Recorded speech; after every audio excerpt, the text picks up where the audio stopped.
तो दोस्तों फाइनली आ गई है वो घड़ी जिस घड़ी का बेसब्री से रहता है इंतजार। हम पहुंच चुके हैं उत्तराखंड के 5 केदारों में से और दुनिया के सबसे बड़े केदार यानी कि शिव टेम्पल में हम पहुंच चुके हैं, बाबा तुंगनाथ।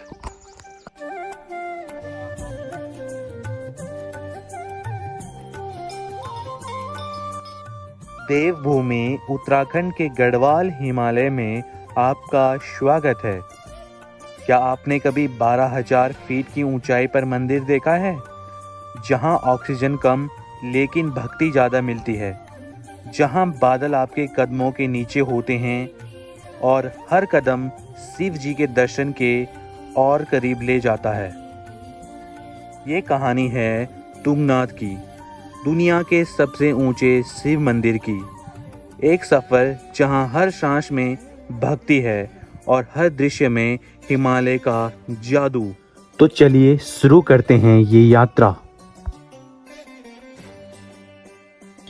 तो नमस्कार दोस्तों, स्वागत है पुनः चोपता की वैली से, जो कि मिनी स्विट्जरलैंड कही जाती है।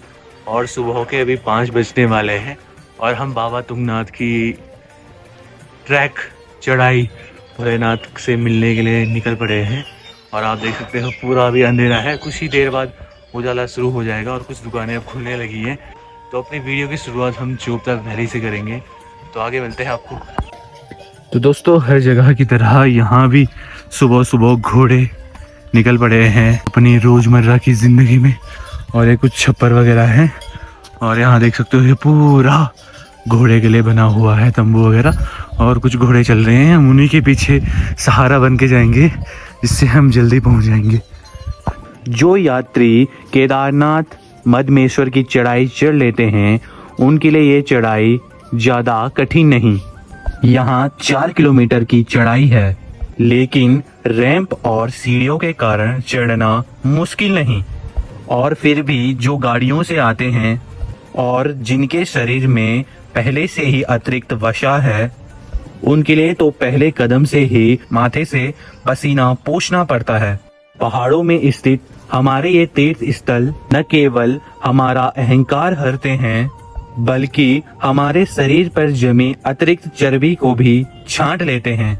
इसीलिए अहंकारी ऊंट को साल में एक बार ऐसे किसी पहाड़ के नीचे आ जाना चाहिए।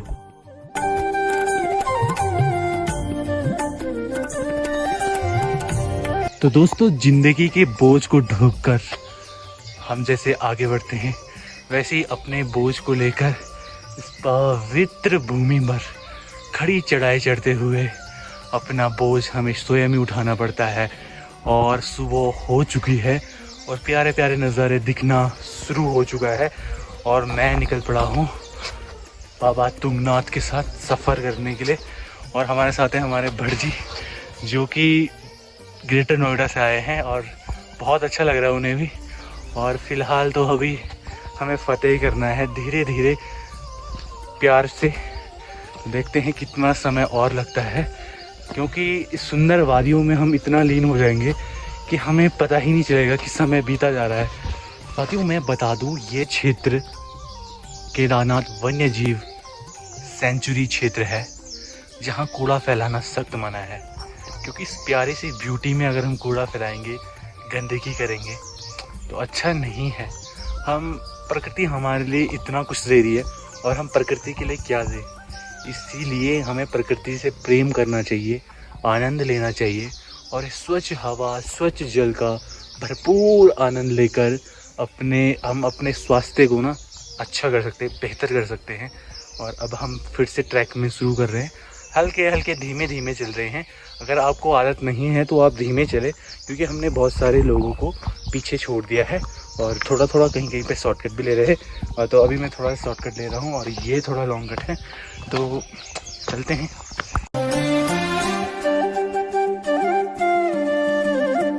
तो मैं बता दूँ ये ट्रैक छोटा ज़रूर है, कोई 4 किलोमीटर बताता है तो 5 किलोमीटर तो। और हमें कहाँ जाना पता है, जो ऊपर जो हमें पहाड़ी दिख रही है ना, हमें वहाँ जाना है। क्योंकि टॉप में हमारे भोले बाबा हैं, तो टॉप में जाने के लिए तो चढ़ाई तो होगी, और जितनी चढ़ाई उतनी कठिनाई, और जितनी कठिनाई उतनी मंजिल प्यारी लगती है। तो मंजिल को पाने के लिए निकलो। अद्भुत अलौकिक सौंदर्य के बीच आप देख सकते हैं सफ़ेद बुरांस, जो कि उत्तराखंड का वन ऑफ द बेस्ट चीज़ है, क्योंकि इसका जूस भी बनता है और ये मतलब बेस्ट मेडिसिन हो सकती है। और उसके ठीक ऊपर हमें लाल बुरांस है और यहाँ पे हमें मिल रहे हैं सफ़ेद बुरांस।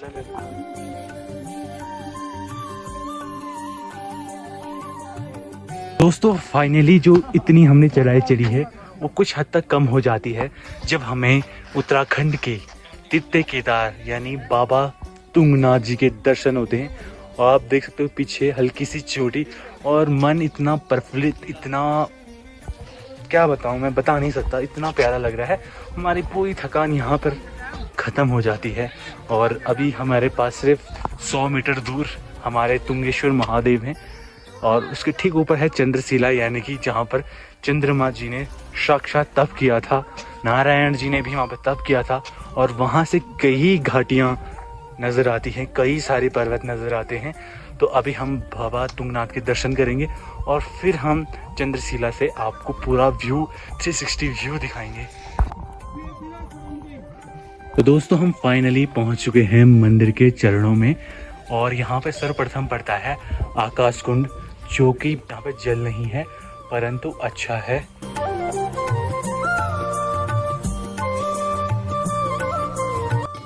तो दोस्तों फाइनली हम पहुंच चुके हैं तीर्थ केदार बाबा तुंगनाथ जी के दर्शन करने के लिए। दोस्तों 1 घंटा और 15 मिनट लगे होंगे हमें यहाँ पर पहुँचने में, और अभी कोई भीड़ नहीं है, कोई श्रद्धालु इतने नहीं है, तो मतलब हम सही समय पर पहुँचे हैं और बहुत ही प्यारा लग रहा है। और सामने देखेंगे तो बहुत ही प्यारी प्यारी पहाड़ियाँ हैं और बर्फ़ वगैरह गिरी हुई है और बाबा तुंगनाथ की आरती हो रही है। तो हम पहले आरती में सम्मिलित होते हैं, बाबा के चरणों में लीन होते हैं, भक्ति में लीन होते हैं। तो आपको आगे का व्यू हम बाद में दिखाएंगे, क्योंकि पहले प्रायोरिटी वीडियो नहीं है, पहली प्रायोरिटी है हमारी भोले बाबा के दर्शन करना और भक्ति करना, जिसलिए हम आ रखे हैं।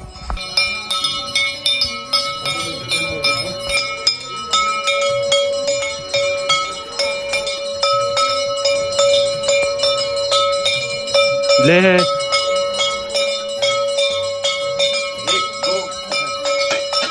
तो साथियों यहाँ से भगवान शिव के लिए जलाभिषेक के लिए जल निकलता है, और कहते हैं कि जो पुजारी होता है वो भी यहीं से पानी भरता है। भोले बाबा की असीम कृपा ऐसी बनी है कि मुझे दोबारा सौभाग्य प्राप्त हुआ है भोलेनाथ के तीर्थ केदार के दर्शन करने के लिए। तो आज तो कुछ भीड़ नहीं है, इक्का दुक्का ही लोग हैं और लोग आ ही रहे हैं धीरे धीरे। हम सुबह आ गए थे, तो यहाँ मतलब वीडियो बनाना अलाउड नहीं है, तो मैं आपको नहीं दिखा सकता अंदर की चीज़ें।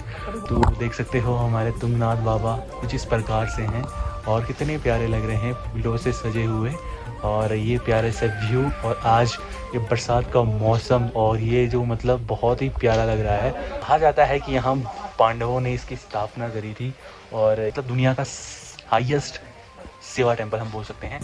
पंच केदार की कथा संक्षेप में एक बार फिर स्मरण कर लेते हैं। स्कंद पुराण के अनुसार महाभारत के युद्ध के बाद पांडवों के ऊपर कुरु और बंधु बांधवों की हत्या का पाप लगा। वेदव्यास के कहने पर पाप मुक्ति के लिए हिमालय आए। यहाँ वो शिव को प्रसन्न करना चाहते थे। शिव ही थे जो उन्हें इस पाप से मुक्त कर सकते थे, लेकिन शिव पांडवों से खिन्न थे।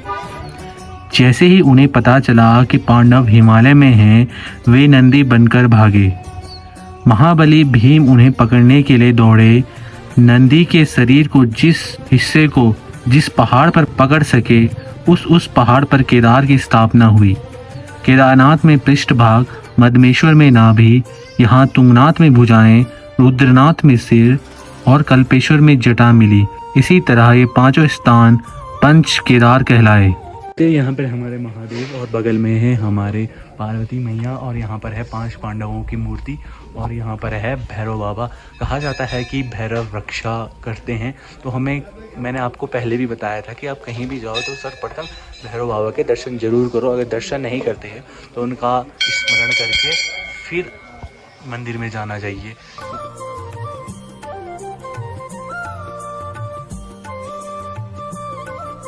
तो साथियों अब धूप आ चुकी है और अब बारी है चंद्रमा की तपस्थली की देखने का, जहाँ से मतलब विभिन्न प्रकार के पर्वत श्रृंखलाएं नज़र आती हैं, परंतु ये चढ़ाई थोड़ा कठिन है। तो दोस्तों लिटरली हमें ऐसा अनुभव हो रहा है कि हम बादलों के साथ गुफ्तगू कर रहे हैं, बातचीत कर रहे हैं। इतना प्यारा यहाँ से का नज़ारा देखने को मिल रहा है ना, सच बताऊँ यार बेस्ट जगह है। Club dating is over rated, मतलब ख़त्म है भाई। उससे बढ़िया ये चीज़ें हैं, अपने धामों को एक्सप्लोर करना, अपनी संस्कृति को जानना, और इतना प्यारा ये मौसम। हाय मतलब वो क्षणिक मात्र का सुख है और ये आजीवन। तो दोस्तों फाइनली हम पहुंच चुके हैं चंद्रमा की तपस्थली में, जहां चंद्र भगवान जी ने तप किया था, क्योंकि उन्हें श्राप मिला था, कुष्ठ रोग से पीड़ित थे, उसके निवारण के लिए। तो यहाँ पे चंद्रमा जी ने तप किया था और भगवान नारायण भी यहाँ पे आए हैं। और यहाँ से अभी कोहरा लगा हुआ है, तो यहाँ से मतलब व्यू उतना नहीं देखने को मिल रहा है। यहाँ से 3-4 पहाड़ियाँ इतनी प्यारी प्यारी दिखती है ना, कसम से बता रहा हूँ। मतलब ये टॉपेस्ट जगह है और यहाँ से जो व्यू मिलता है ना, 360 व्यू, बहुत ही प्यारा।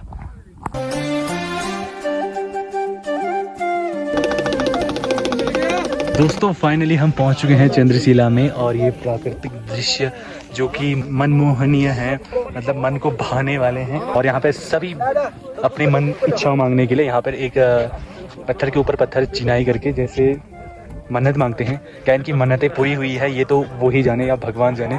और यहाँ से जो व्यू दिख रहा है ना, बहुत ही प्यारा। अभी इसलिए नहीं दिख रहा है क्योंकि कोहरा लगा है। हम कुछ देर यहाँ प्रतीक्षा करेंगे, अगर सौभाग्य रहा तो अच्छा व्यू मिलेगा और प्यारी प्यारी पहाड़ियाँ देखने को मिलेंगी। तो दोस्तों अब समय हो चुका है यहाँ से विदाई लेने का, और मैं आपको बता दूँ यहाँ का रोड मैप, आप कहाँ से यहाँ पे आ सकते हो और कहाँ से शेयरिंग बस वगैरह हर चीज़ मैं आपको अब बताता हूँ, ठीक है। तुंगनाथ और चंद्रशिला रुद्रप्रयाग जिले में आता है, तो आप ऋषिकेश से देवप्रयाग, श्रीनगर और रुद्रप्रयाग होते हुए चोपता पहुँचते हैं। यात्री निजी वाहन बस में आसानी से आ सकते हैं। खाने और रुकने के लिए चोपता में ही जगह मिल जाएगी। इस वीडियो में यहीं तक। उम्मीद है आपको ये व्लॉग अच्छा लगा होगा, तो कमेंट शेयर करना ना भूलें। धन्यवाद।